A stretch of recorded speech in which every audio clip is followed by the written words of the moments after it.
Below is your full 45-minute voiceover script, crafted with the hook right pointing arrow dynamic narrative right pointing arrow deep emotional arc you requested. It is written as if the event is happening today, with a realistic, immersive, emotionally charged tone. No timestamps, no transitions, no hashtags. Breaking today, Princess Leonor of Asturias wedding ceremony live from Copenhagen. A royal wedding, a future queen, a ceremony the world expected to unfold in Madrid. But not today, because today, everything is different. Today, history is breaking, live, from Copenhagen. And nothing about Princess Leonor's wedding is what you thought it would be. The arrival of a queen in the making.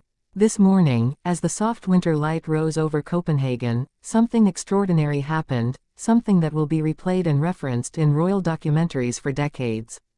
Princess Leonor of Asturias, heir to the Spanish throne, stepped out of her motorcade not merely as a royal daughter, but as a woman about to seal her place in world history.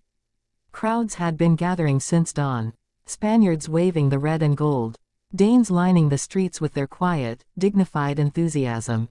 Tourists, reporters, royal observers, all waiting for a moment none of them expected to witness in this city, Leonor's royal wedding. Why Copenhagen? That question hung over the city like a soft fog.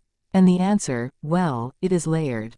Political, personal, deeply emotional. And as we walk through today's events, that mystery will slowly reveal itself. But before we get there, let's start with what everyone felt as Leonor arrived. A sensation that the world was watching the birth of a new era. Her dress, classic yet surprising, carried an unmistakable Spanish influence. Structured silk, minimalist lines, and the faint shimmer of hand-embroidered motifs symbolizing Asturias. But the train, the veil, the entire silhouette had a Nordic softness to it, a Danish simplicity. It was the perfect visual answer to the morning's first question. Leonor was bringing Spain to Copenhagen, and Copenhagen was embracing her in return. As she stepped out, her posture changed, straight, calm, composed. Not the young cadet we had watched in military uniform. Not the shy teenager waved at during official photographs. But the future Queen of Spain. Ready, upright, certain. This wedding, already, felt different.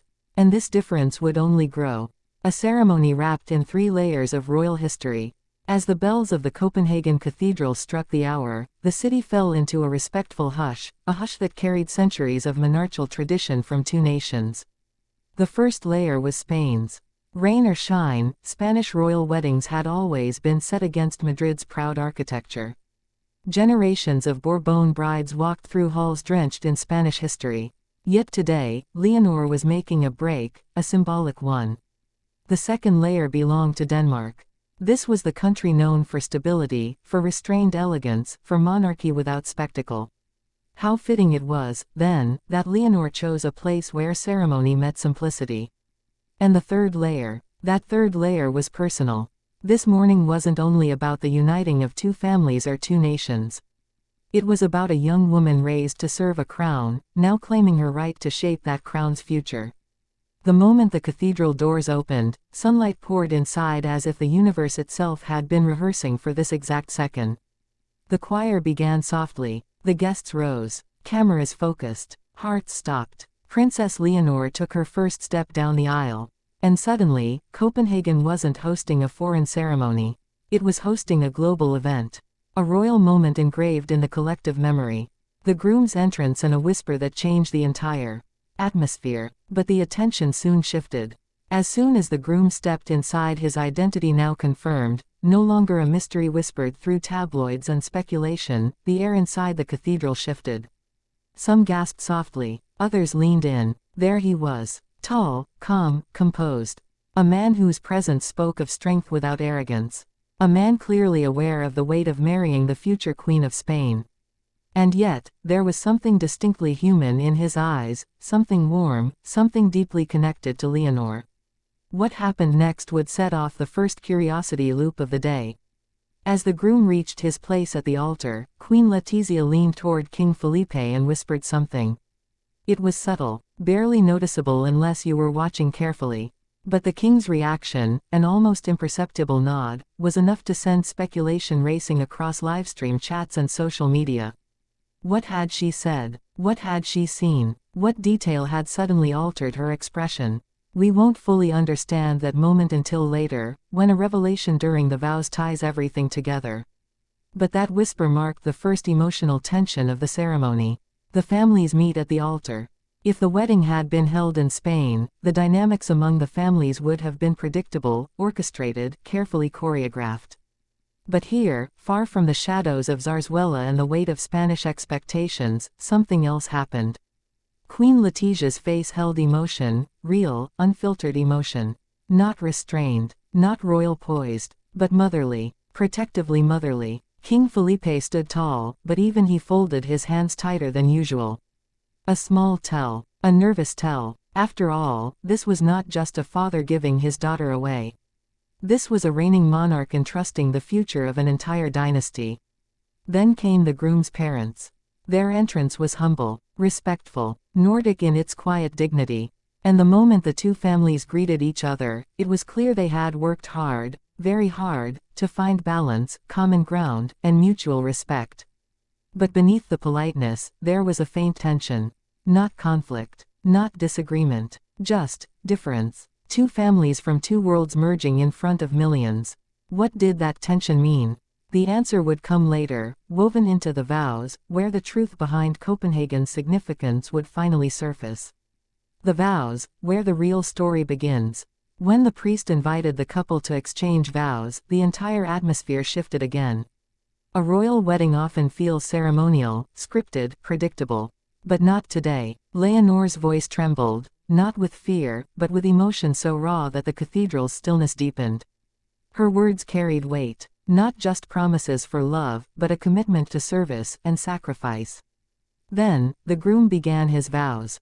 And this is where the story took its first emotional turn. Instead of reading the standard text approved by royal protocol, he added something unexpected, a sentence, a personal declaration, one that had never been heard in a Spanish royal ceremony. I will stand with you not only in life, but in duty. Not above you, not behind you, but beside you. Gasps echoed through the cathedral.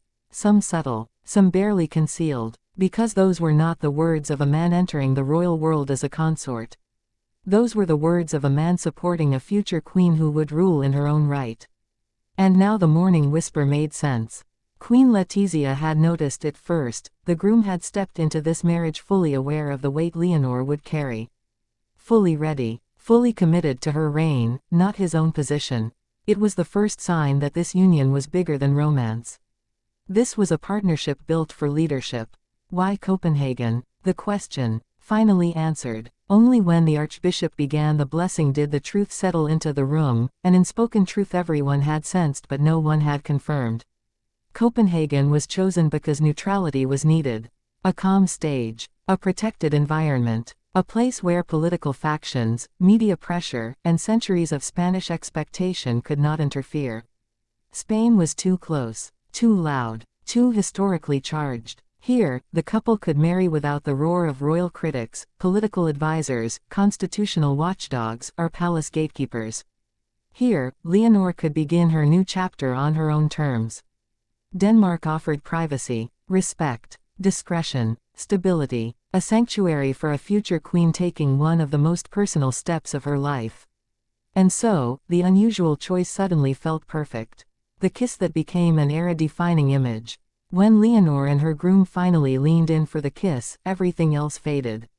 The cameras, the audience, the cathedral, the centuries of tradition, they all blurred into the background. What remained was two young people, deeply in love, fully aware of their responsibilities, yet unwilling to let their roles overshadow their humanity.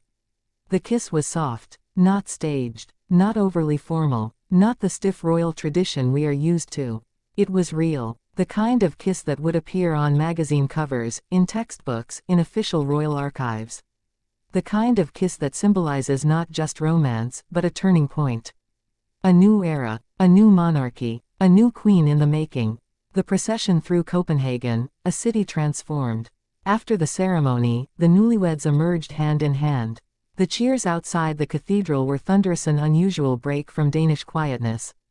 People didn't cheer because a foreign princess married in their city. They cheered because they felt part of history. The carriage moved slowly through Copenhagen's decorated streets. The couple waved with warmth, not stiffness. Leonor's smile was wide, genuine, glowing with relief and joy. And the groom, who had entered the ceremony as a mystery to many, now seemed perfectly at ease at her side. Spain watched in pride. Denmark watched in admiration. The world watched in awe. The balcony moment, a royal family transformed. When the Spanish royal family joined the couple on the balcony of the Copenhagen palace, something deeply symbolic unfolded. Queen Letitia's eyes were shining, with pride, with emotion, with something that looked almost like relief. King Felipe placed a hand on her back, a gesture subtle but powerful. A family united. A monarchy strengthened. Leonor's younger sister, Sophia, stood near her, radiant, emotional, protective. Their bond was unmistakable, and for the first time, the world saw the royal family not as distant figures but as a family experiencing joy, change, and unity. This balcony moment will replay for decades. Because it was more than tradition. It was intimate, human, beautiful, a wedding that redefined the Spanish crown. As the sun lowered behind Copenhagen's rooftops, one truth became clear. This wedding wasn't only a celebration. It was a declaration that Princess Leonor intends to reign differently, more modern, more personal, more global. She rejected the obvious path. She rejected the predictable palace wedding. She chose meaning over spectacle, purpose over politics, love over legacy, or perhaps, she chose both. Because today, in Copenhagen, she stepped into her destiny not as a symbol, but as a sovereign in the making. The world has witnessed a wedding.